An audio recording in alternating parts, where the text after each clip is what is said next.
자, 여러분들 조금 지연이 돼서 미안합니다. 이제 바로 질의응답으로 들어가겠는데 제가 이제 질문을 두 가지 정도로 이렇게 드렸고 그 질문에 대해서 답변을 해주셨는데 한번 살펴보겠습니다. 여러분들 이제 PPT로 질문이 우리말로 나와 있습니다. 한번 보겠습니다. 이제 첫 번째 질문은 뭐였는고 하니까 셀다라우스 교수님께서 발제하시는 중에 드콕이라는 분과 이제 카이퍼를 이제 비교하는 발언을 이제 여러 번 하셨는데 그거는 굉장히 우리에게 도움이 되었습니다.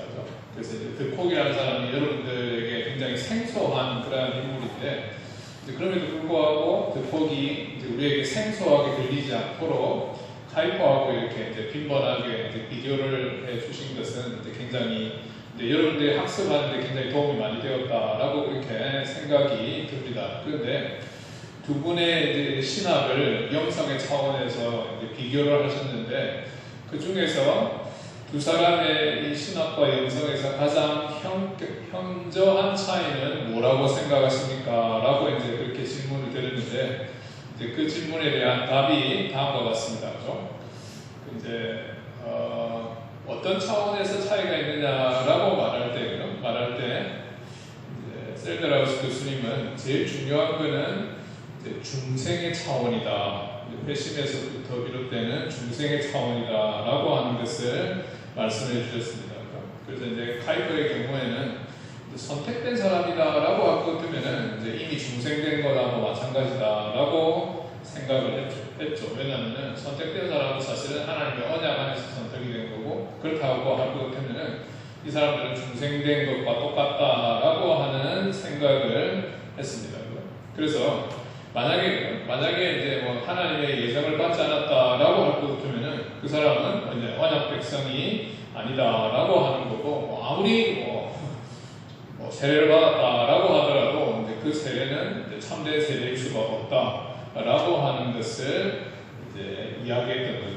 그런데 이제 드콕이라는 분은 어떻게 생각했는고 하니까 아브라함 카이퍼하고는 어떻게 보면 이제 정반대의 생각을 하고 있었다라고 하는 것인데 이제 모든 사람에게 예정을 받았거나 예정을 받지 않았거나 모든 사람에게 이제 하나님의 복음이 들려지게 되는 거고 이제 하나님의 복음이 들려질 때 이제 언약의 백성인 예정받은 사람들만 그 복음에 반응을 하게 돼서 이제 그 반응의 결과로서 회심하게 되고 중생하는 그러한 차원이 발생한다라고 하는 것이 가장 큰 차이다라고 하는 거죠. 근데 이제 카이퍼의 이 견해, 그러니까 이제 당신이 만약에 선택을 받았다라고 할 것 같으면은 당신이 이미 중생한 사람이랑 마찬가지다라고 하는 주장에 대해서는 네덜란드 내에서도 비판의 대상이 되었다라고 하는 것입니다.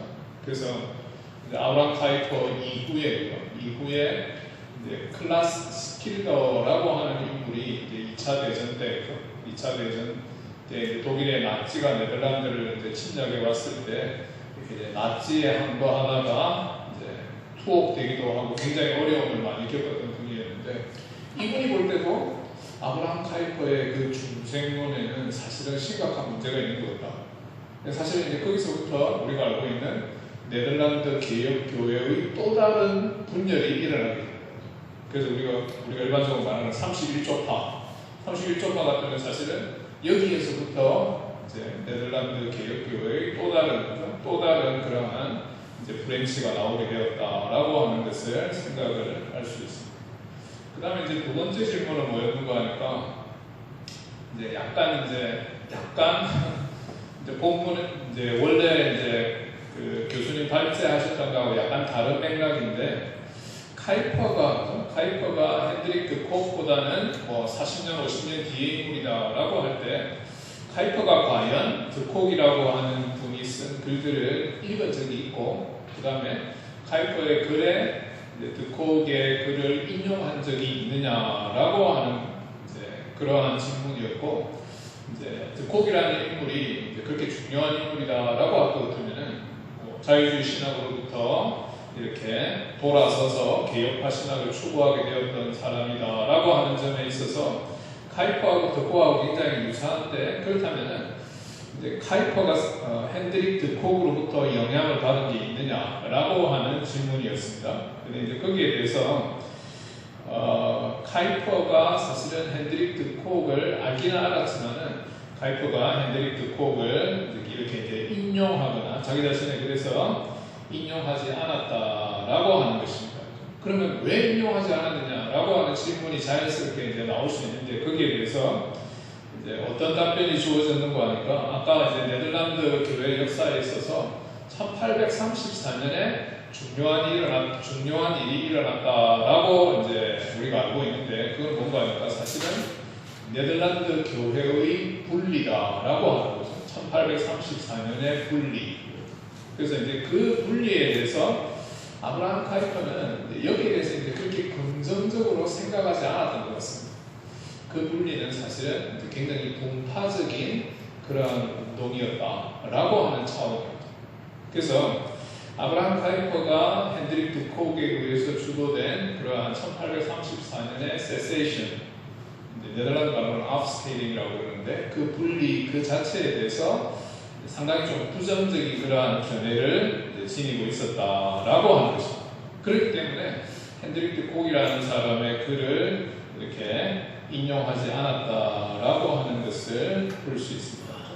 그래서 이런 차원에서 생각해본다라고 할 것 같으면은 이제 헤르만 바빙크라고 하는 또 우리에게 잘 알려진 네덜란드 개혁신학자는 사실은 어디에 원래 속해 있었는가 하니까 핸드릭 드콕의 그 라인에 속해 있었거든요. 그렇기 때문에 헤르만 바빙크하고 아브라함 카이퍼가 사실은 좀 거리가 멀었다라고 말할 수 있어요. 우리가 생각할 때는 아브라함 카이퍼하고 그다음에 헤르만 바빙크가 이렇게 뭐 같이 자주 언급이 되니까 두 사람이 굉장히 비슷한 그러한 신학적인 배경을 가지고 있었다라고 생각할 수 있는데 전혀 아니었다라고 하는 거죠.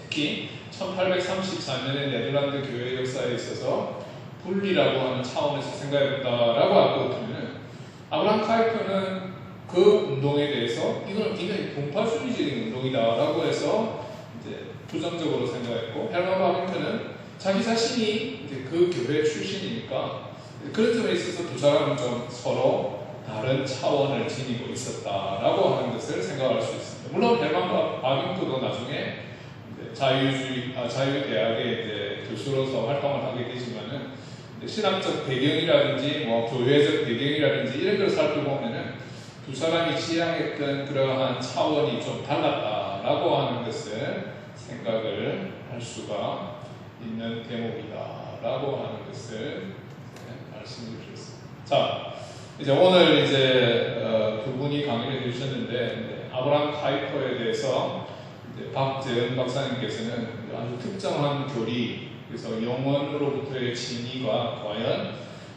아브라함 카이퍼의 작품 속에서 나타나느냐, 그것을 설명하시는 데 있어서 아브라함 카이퍼의 전체적인 신학과의 관련 속에서 이제 설명을 하셨기 때문에 영원으로부터의 진리가 아브라함 카이퍼의 전체 신학에서 어떤 위치를 차지하는가에 대해서 굉장히 이렇게 자세하게 PPT를 활용하시면서 잘 설명을 해주셨다라고 이제 그렇게 볼 수 있고, 그 다음에 이제 셀더라우스 교수님은 아브라함 카이퍼를 이해하기 위해서 핸드릭 드콕이라고 하는 인물이 있다.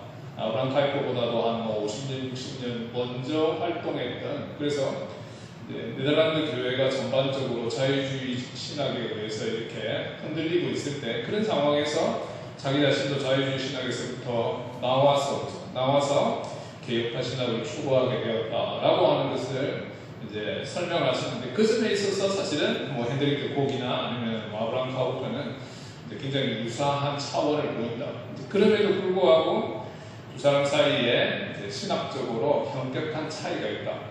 근데 그 차이는 사실은 중생의 문제, 회심의 문제로 이제 귀결된다라고 하는 것을 말씀해 주셨습니다. 한 가지 사족을 말씀드리면은, 이제 우리 박재현 박사님은 이제 국내에서 이렇게 이제 녹화를 하셨고, 그다음에 이제 셀더라우스 교수님 강의는 제가 줌으로 이렇게, 셀더라우스 교수님은 네덜란드에서 이렇게 말씀하시고 제가 이제 그거를 우리 집에서 이제 녹화를 했는데, 사실은 근데 퀄리티는 어떻게 보면 이제 뭐 비슷하다라고 말할 수 있는데 우리가 이제 기술적으로 이걸 이제 여러분들에게 이제 이렇게 전해드리는 데 있어서 뭐 국내에서 만든 게 오히려 더 트러블을 많이 불러일으켰던 것은 조금 아이러니하다라고 하는 생각이 들었습니다.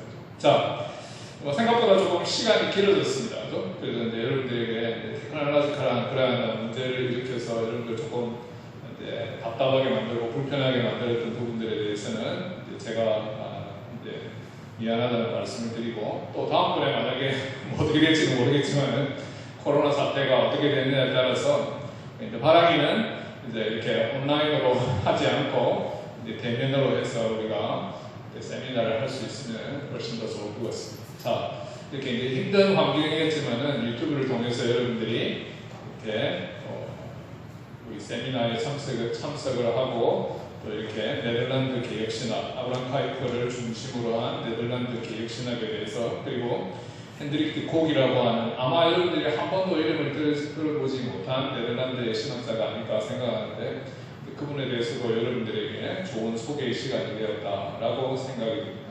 자, 여러분들 뭐 긴 시간이었습니다. 그죠? 한 2시간 반 정도 걸렸는데 긴 시간 동안에 여러분들께서 또 이렇게 경청을 해주셔서 감사합니다. 또 다음 기회에 만날 수 있을 때까지 또 여러분들 잘 지내시기 바랍니다. 수고 많으셨습니다. 감사합니다. 이상입니다. 예.